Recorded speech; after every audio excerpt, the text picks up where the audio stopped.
Thank you all so much. My name is Victor. We're Sandbox Percussion. We are so thrilled to be here playing an actual live, real concert for all of you. This is so exciting.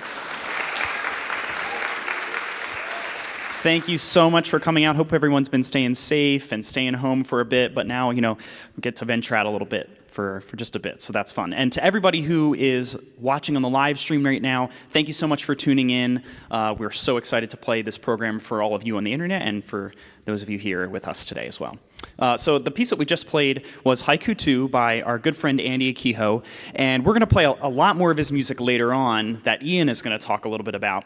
But that particular piece was actually written for a group called Load Bang, and we arranged it for some of these kind of wacky instruments that we have back here. So this over here, Terry was playing these tuned metal pipes. There's just pipes that you can buy from Home Depot. Johnny's playing tuned wooden slats, also from Home Depot. And Ian is playing on these rice bowls that you can get in like a porcelain store or something like that. The next piece that we're going to play is called May the Devil Take Me by Beth Kirsten. And this is, Amy's also a close friend of ours, and that's kind of what we like to do in Sandbox. We work really closely with composers over a long period of time, and we realize new works, we commission new works. So a lot of the composers that are on this program are very close to us. Amy's piece, May the Devil Take Me, is for 4 triangles. And Amy is a very, very creative person. She asks us to use some kind of strange implements on the triangle. So I'm playing with this river rock on the triangle. Johnny's playing with a ceramic spoon. Terry has a glass plectrum. And Ian's playing with a silver spoon. So we get a lot of kind of different kinds of sounds, and we're also playing with the rubber end of some needle nose pliers. So the piece after that will be a piece called Gossamer by also a friend of ours, DeBerardino, and that will be back here on this mallet quartet, 2 glockenspiels and 2 vibraphones. And that is a really kind of different piece because we like to think that we kind of operate a little bit more like a string quartet in that piece, where there's tons of it's really dense, really rich music, and there's a lot of melody lines and harmony lines that kind of get passed around the ensemble, and we have to really work to dissect that. So that's kind of a fun, different challenge for us in Gossamer. So without further ado, we're going to play Amy's piece, May the Devil Take Me. It's by far the hardest triangle piece that we have ever played in our lives. And if you can find a harder triangle piece, you should let us know, because we'll try and play that one as well. Thanks so much.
Thank you very much. My name is Johnny, and I'm going to introduce you to the next couple pieces that we'll be performing.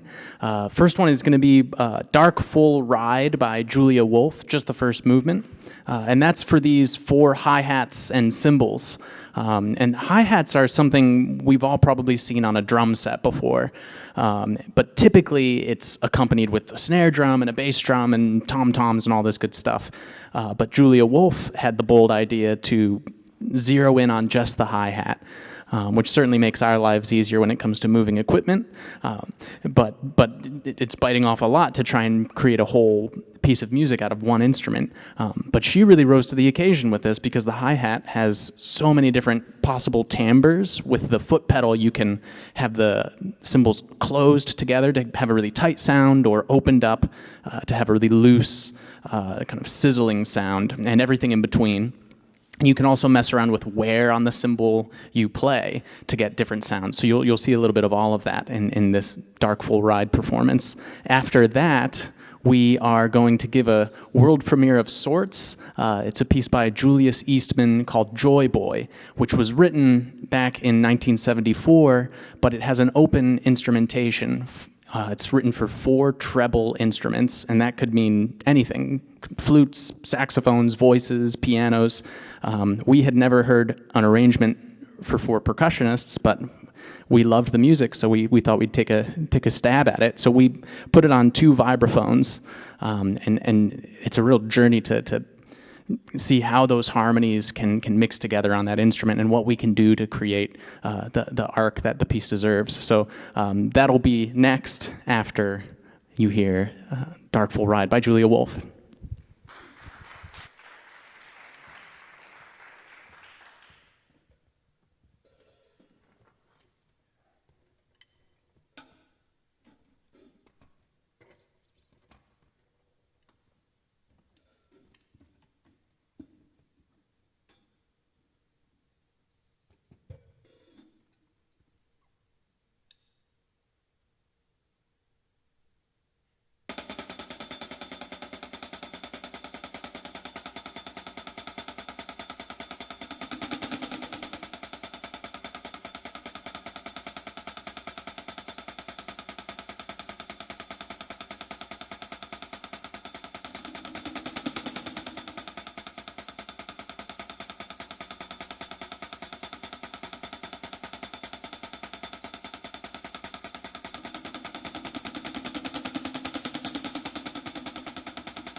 Thank you all so much for being here. It's funny, we don't really look up at the audience while we're playing, so like after a piece finishes, I look up and it's much, much darker out. I can barely see you guys now. I hope the sunset, well, we have this beautiful lighting sunset in the background, but I hope we didn't miss the sunset. So I'm going to tell you about the next few pieces. If you can focus your attention on me and not on all the nonsense going on behind me, that would be great. So the very first piece that we played, Haiku 2, was by a composer named Andy Akiho, who is an amazingly talented person. If you liked that piece, if you like the pieces that we're about to play, please check him out. He's a steel drum player, one of the best steel drum players in the world, actually. He does things with that instrument that I really didn't think was possible. Anyway, we've been working with him for a long time, for several years now, on a huge piece, one of the biggest projects that our group has ever been a part of. He's writing us an evening-length piece, a 75-minute-long piece called 7 Pillars. Like I said, we've been working on it with him for many years. We've been developing it at workshops all over the place. And we were supposed to give the world premiere of the entire piece out in California back in April. That, of course, did not happen, but of course we're gonna reschedule that. We're gonna find a way to get that piece out there. But on the positive side, we get to present the world premiere of one of the new movements from this piece, a piece called Pillar 2, tonight for you guys. You're the very first people to ever hear it. So that's kind of amazing. That's pretty great. So this piece, Pillar 2, is for the vibraphone and the crotales. They're going to be over here. And you've seen in the past few pieces, we've been playing on these instruments with bows, which is something that it's not that new to us. We've done that a lot. But Andy took that idea of playing with a bow and stretched it to this incredibly far technical place that we, again, didn't think was possible. He asked us to play these very fast rhythms, back and forth, player to player, but articulating with the bow. And I think we initially thought it was impossible, and then we worked with him on it for a long time, and now we can sort of kind of do it. So he combines that technique and this really interesting way of playing where you have two people on opposite sides of a vibraphone, and one person plays a note, and then when the next person plays, the other person mutes their note perfectly in sync with them. So you get this kind of cool on-off electronic sound kind of effect. We had never heard anything like it before, so you'll see a lot of that in this piece. I think Andy describes the sound. He says it's like there's a bunch of aliens sitting there having a little tea party. So see if you can get any of that in Pillar 2. Then we're going to move over here and play Pillar 4, which was the very first piece, the very first part of this big piece, 7 Pillars, that Andy wrote a few years ago. This one is the longest movement in the entire evening-length piece. It's right in the middle of the evening, and it's a piece that we've been playing for a very long time. So it's going to use the glockenspiel, the vibraphone, all these glass bottles and wood blocks that Victor has, this huge bass drum over there in the corner. It's a really, really exciting piece that we love to play. Then we're going to finish off with one more piece after that. We're going to play the first part of Steve Reich's drumming.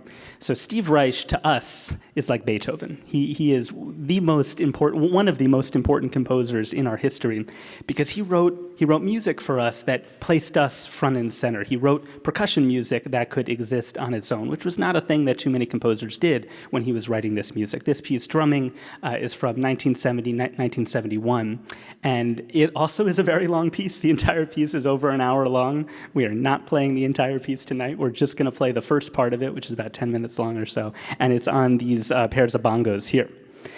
And the interesting thing about this piece is that the entire thing, the entire hour-long piece drumming, is just one rhythm. One rhythm in 12/8 time develops the entirety of the whole piece. And it is amazing how interesting he can make this music, given that the materials that he's working with are so few. So in the very beginning of the piece, you'll hear us sort of build up this one rhythm that we're playing. We start by playing one note, then 2 notes, then 3 notes, then 4 notes, until finally we're playing the whole rhythm. And then we do this thing that Steve Reich calls phasing. So phasing is when two people are playing exactly the same rhythm at exactly the same time, and then one person starts to mess up a little bit. One person starts speeding up very, very slowly. It sounds like they're messing up. It sounds like they're not playing together anymore. Hopefully by this point in the concert, we'll have established that we can play together, so we're choosing not to play together. And they're going to speed up just little by little until eventually that person is going to be exactly one note ahead of the other person. So he's still playing the exact same rhythm from the two people, but it's out of sync now. And we have a new composite rhythm. The rhythm sounds completely different, even though it is just the same exact rhythm. He came up with this technique using these old reel-to-reel tape machines. So he had two identical reels of tape, or what he thought was identical, and he played them on two separate machines at the same time. And they started off together, but because of inconsistencies in the tape and the machine, after a couple of minutes, they became out of sync with each other. And he found these beautiful composite melodies and rhythms from these out of sync tapes. And then he thought, wouldn't it be cool if a human could learn how to execute that? And that's what you're going to hear all over the place in drumming. So I think we're just about set up. Thank you again so much for being here. It's going to be world premiere Pillar 2, Pillar 4, and then the first movement of drumming.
Hello. Okay.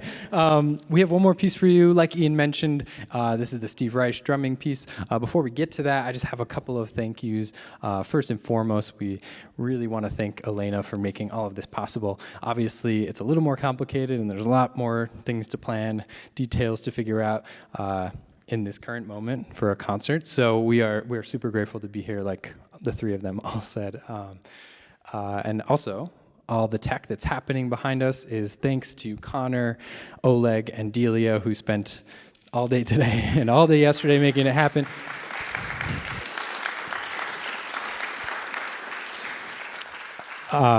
They're also making that stream happen, which is amazing and seems to be a pretty important thing these days that's possible. So we're super grateful. Thanks again. This is Steve Reich's drumming. Hope you all have an amazing evening.